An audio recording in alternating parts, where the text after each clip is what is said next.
हाय नमस्कार। आजची आपली रेसिपी आहे शेवभाजीची। चला तर आता किचनमध्ये बनवायला सुरुवात करूया। पण त्या अगोदर तुम्ही माझ्या चॅनलवर नवीन असाल तर व्हिडिओला लाईक करा, शेअर करा आणि सबस्क्राईब करा। चला बनवायला सुरुवात करू। आता इथे मी 2 चम्मच तेल टाकलेलं आहे। या चमच्यानी तेल आपलं गरम झालेलं आहे। इथे 2 कांदे घेतलेले आहे छोटे छोटे कापून। हा कांदा यामध्ये टाकायचा आहे।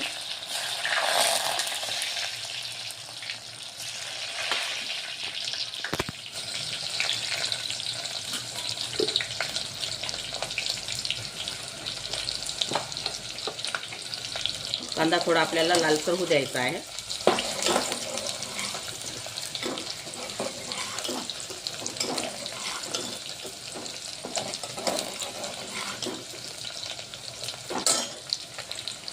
कांद्यामध्ये थोडं मीठ टाकायचं।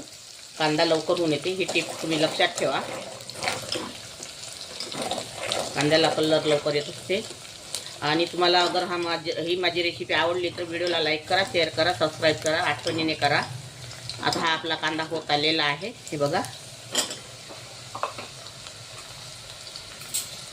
आता यामध्ये आपण लसूण अद्रकचा पेस्ट टाकायचा आहे।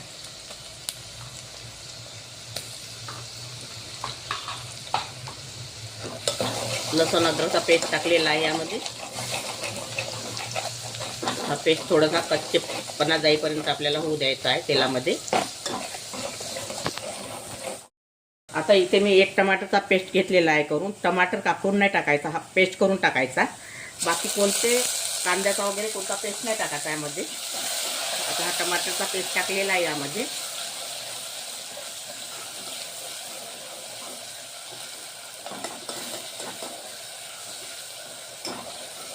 त्याला थोडं होऊ द्यायचं तेलामध्ये टमाटरला। आता आपला हा टमाटर पेस्ट सुद्धा शिजलेला आहे। आता इथे मी बेसिक मसाले घेतलेले आहे। 3 चम्मच मिरची पावडर घेतलेला आहे, 1 चम्मच धनी पावडर, 1 चम्मच जिरा पावडर आहे, स्वादानुसार मीठ आहे, कस्तुरी मेथी आहे, हळदी पावडर आहे अर्धा चम्मच। आणि हा शेवभाजीचा मसाला आहे, खानदेशी शेवभाजी मसाला हा मसाला आहे, हा वाला हा घेतलेला आहे। तर हे पूर्ण बेसिक मसाले यामध्ये टाकायचे आपल्याला। बाकी मसाला कोणताच टाकायचा नाही। शेवभाजीचा मसाला मिळाला तर खूपच छान आहे, तोच मसाला वापरायचा। अगर नाही मिळाला तर तुम्ही घरगुती मसाला वापरू शकता।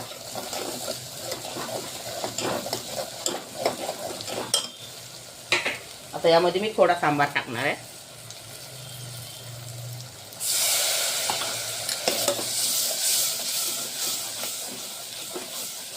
आता हे आपलं सगळं जिन्नस शिजलेलं आहे, हे बघा छान कलरही आलेला आहे। आता यामध्ये पाणी टाकायचं। ज्या पद्धतीचं लागते त्या पद्धतीचं आपण पाणी टाकायचं फॅमिलीनुसार।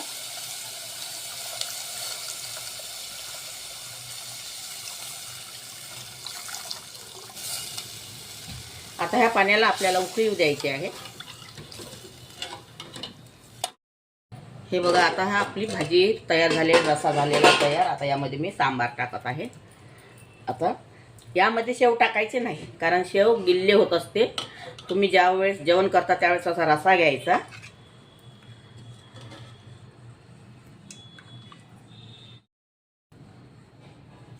हे बघा आता यामध्ये मी रसा काढलेला आहे। आता यामध्ये असे वरून शेव टाकायचे। शेवभाजी आपली अशी तयार झालेली आहे, हे बघा। हे असे वरून शेव टाकायचे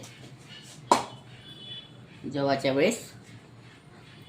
आता ही आपली रेसिपी तयार झालेली आहे। अगर तुम्हाला माझी शेवभाजीची रेसिपी आवडली असेल तर व्हिडिओला लाईक करा, शेअर करा, चॅनलला सबस्क्राईब करा आणि इंस्टाग्रामवरती जाऊन फॉलो करा। व्हिडिओ बघितल्याबद्दल धन्यवाद।